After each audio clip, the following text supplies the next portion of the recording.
Welcome to the Salmon Runs YouTube. Enjoy the video. In this video, I will explain how to learn the Bloomberg terminal. First, familiarize yourself with the terminal's layout and key functions. The Bloomberg keyboard has unique colored keys for different asset classes and functions, which are crucial for efficient navigation. Start by exploring the main menu and understanding how to search for specific assets or data.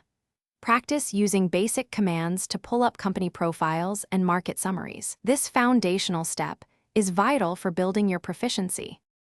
Next, focus on mastering the core functions relevant to your interests.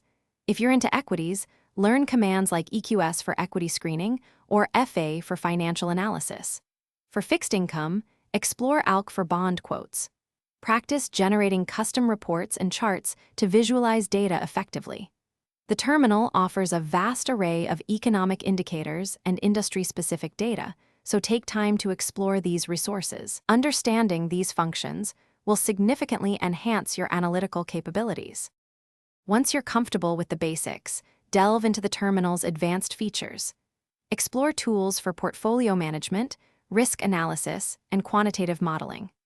The Bloomberg community, accessible through functions like MSG, offers a valuable network for sharing insights and getting support.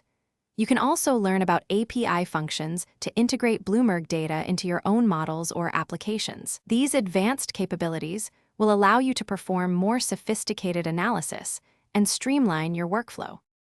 Finally, continuous practice is key to truly mastering the Bloomberg terminal.